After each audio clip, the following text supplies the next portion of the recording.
Hello, fellow mothers, mamas. My name is Erin, and this is Reset Mom Bod. And the topic that we're going to talk about is about the joy of eating. So, I just got done reading this book, The Secrets of Feeding a Healthy Family by Ellyn Satter. And the take home message about this book is when the joy of eating is removed, then nutrition suffers. So, it's like, when did we all of a sudden say to ourselves, gosh, eating is like a chore? Like, I don't feel like preparing breakfast, snack, lunch, another snack, dinner, and then another snack before bed. Like, it's like a whole process, right? Well, we have to stop thinking it in that way because food, it fuels us. It makes our bodies run. It helps us do the things we need to do on a daily basis. Like, we need food, and we need good food. And we also need to have that healthy relationship while we're eating. So we have become grab and go eaters. We no longer sit down as a family. I mean, some of us do, but majority of people, we don't sit down, be present, enjoy our meal, have discussions.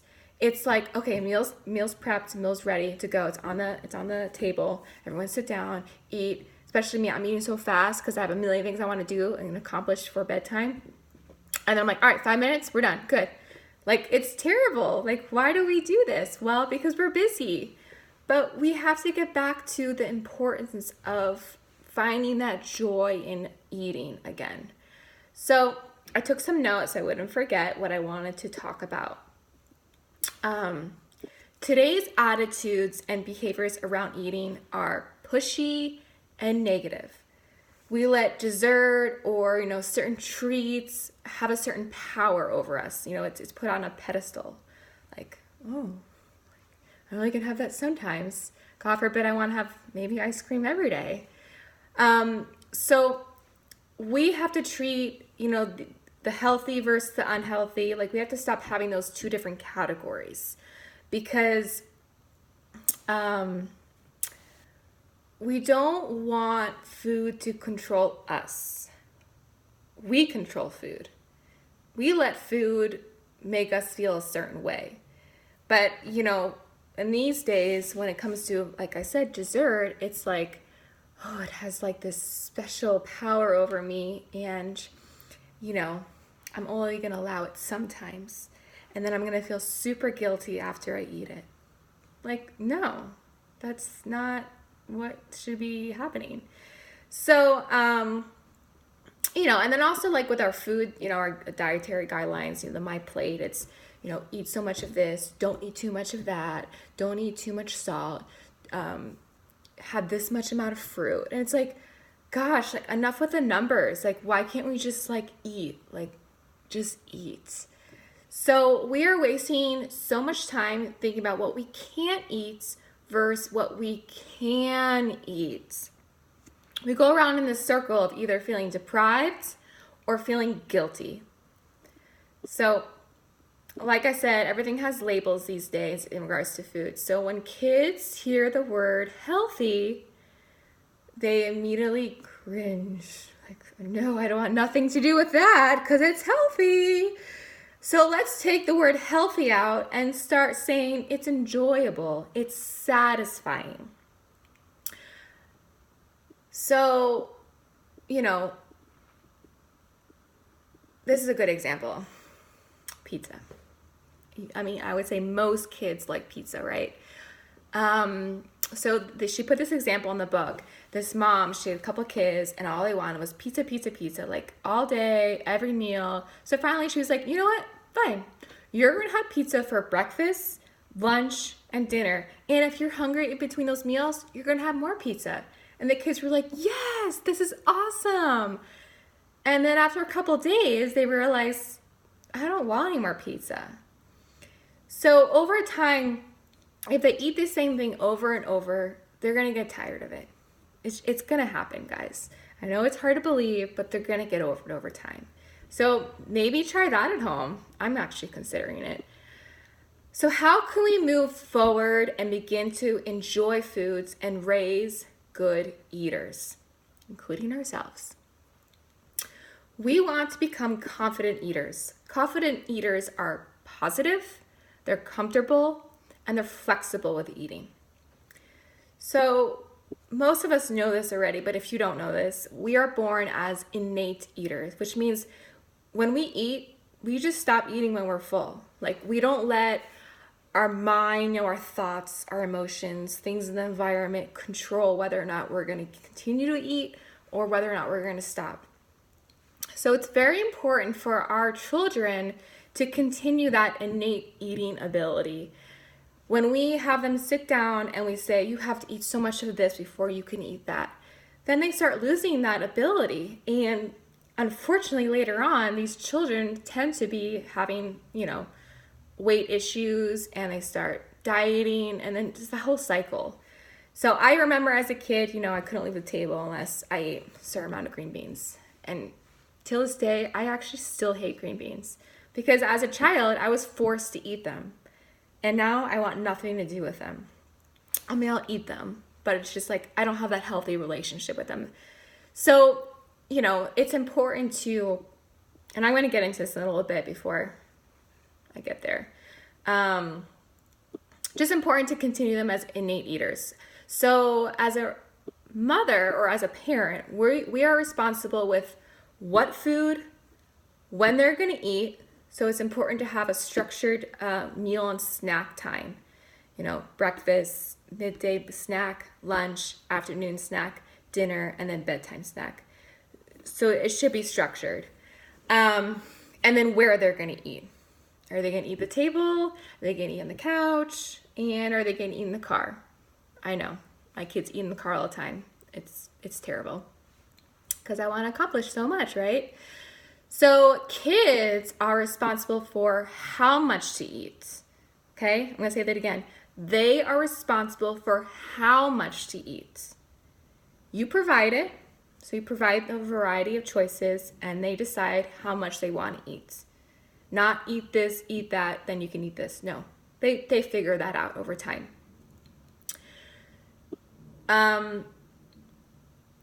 It's also important to recognize our behavior with food.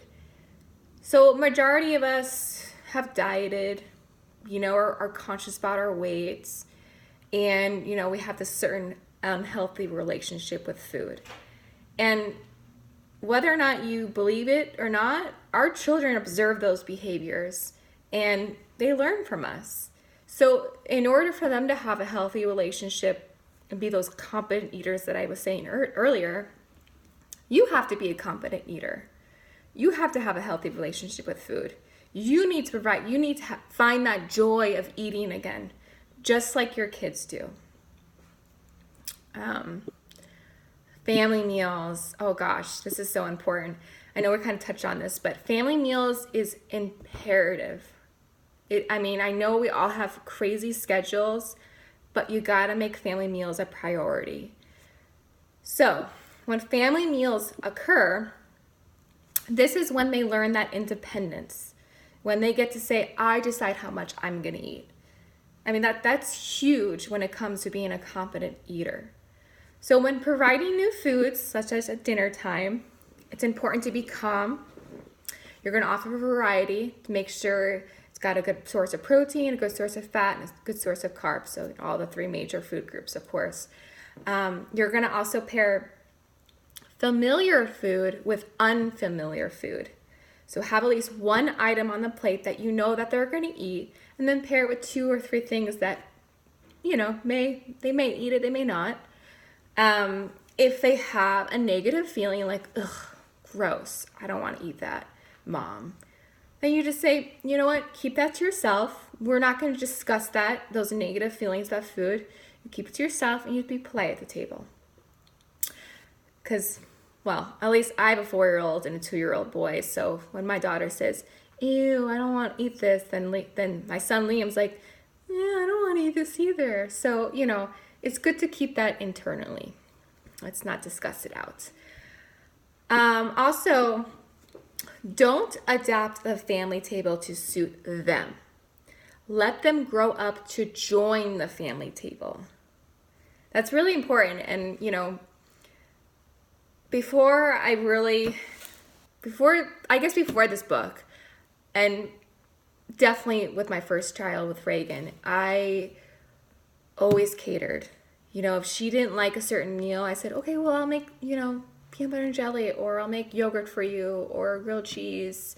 And sometimes I still do it. I'm not perfect, but I catered a lot to her. And she definitely is a much pickier eater than my son. So I don't know if maybe that correlates with it, but I think so. Also, make sure they are not grazing too much. So that goes back to having a structured, regimen with meals and snacks. So when you're offering those new foods at dinner time, if they had a snack like a half an hour before, well, then they're probably not going to be super hungry and they're less likely to try that new food. So make sure, there's 2 to 3 hours between the main meals, or at least between snack and the meal, that they're going to be actually hungry. And they're going to be, maybe, over time, try that new food. And I also said this earlier, replace healthy food with enjoyable or satisfying. So try to get the healthy term out of your vocabulary. I know it's going to be hard. I say it all the time, and I have to be like, no, don't say that. And then, of course, as a parent, be confident and trusting towards your kids. So show them that, you know what, I know, you got this. I believe in you. But if you start to be worried and panicking and, oh my gosh, they're not getting all these nutrients, they feel that. And then they start having, more issues and anxiety over food, and then they're not going to try anything. So be confident and trusting. This is also an important fact. She mentioned in the book, she said, on average, adults give up trying new foods after about 3 times. And I thought about it and I was like, yeah, that's about right, especially for me. But it could take 15 to 20 or even more times to actually like a certain food. So it kind of goes back to our taste buds. If we eat the same thing all the time, we stick to those same taste buds. It takes time to change those taste buds, especially for people who want to lose weight and, they like sugar and they crave certain things. Well, that's what their body's used to. You can't expect overnight that you're just going to eat salad all the time, which, is not healthy. Everything in moderation, right? But, it takes time for your taste to change. And so you have to respect that. What else I want to point out?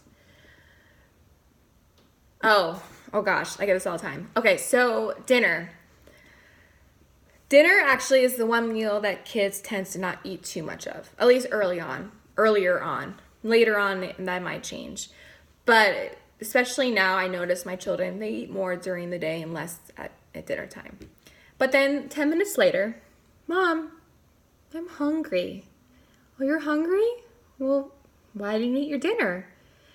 So our new rule now is if you don't want to eat dinner, that's fine. And if you're hungry after it, you're going to have to wait till bedtime snack. And maybe that's 2 hours later, whatever your routine is. So that's good to ingrain that in them, that just because they're hungry after dinner doesn't mean they're going to get to have that snack. They have to wait till it's actually snack time. So a couple other things. So concrete ways that children learn about food and about eating. So a couple things I'm going to point out. So if you say, well, eat this orange, it's high in vitamin C. They don't care. Or eat chicken, it's a good source of iron and it's good for your blood cells. And no, they don't care about that. So what you want to start doing is these concrete ways. So having an experience with food and with eating situations. So having that positive experience around food. Being with adults who actually enjoy a variety of food. So like I said, you are role models, so you need to enjoy a variety of foods. If you are a picky eater, they see that. Being allowed to explore and approach unfamiliar food at their own pace. So they look at it, they touch it, They feel it. Maybe they just put it in their mouth and they spit it out, but they taste it a little bit. And then they also observe others eat it. So those are all little things that, are concrete ways of how they learn. Being allowed to eat as little or as much as they need. So some days they're going to eat a whole bunch, and some days they're not going to eat anything. And that's okay. As long as at the end of the week you say, you know what, overall, they had a pretty good variety. They slacked a little bit on Monday, but they kind of picked it up on Wednesday. I mean, I do it all the time with myself. Like some days I eat more than others.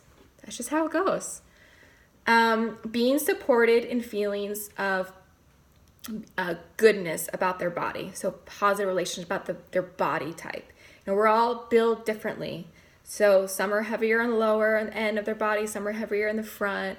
I mean, that's just the way life is. We're all different, and that's beautiful. So just always have that positive words in regards to their body and how they are growing. And also about yourself. If you're always like, ugh, I'm so gross, I'm so fat, ew. Like, they see that, and trust me, I've done it a few times, and I catch myself. I really try not to do that, because sometimes, especially around my menstrual cycle, I'm having a bloaty, fatty day. So I try to keep that to myself, because that's a negative thing, and I don't want my own daughter to hear that. And then also, well, I kind of already said that, but just being with adults who accept diversity and with who actually respect their body size and shape. All right, so as they're kids, they learn how much to eat, right? That's what they get. They get how much to eat.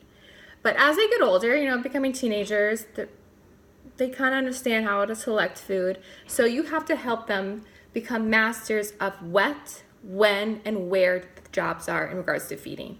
So they slowly learn those things that you were doing for them as they were little. So you get them involved in the kitchen, you get them food shopping, maybe they go to the store themselves and they pick up some stuff. And you just keep telling them gosh, thank you so much for contributing. You're doing a great job.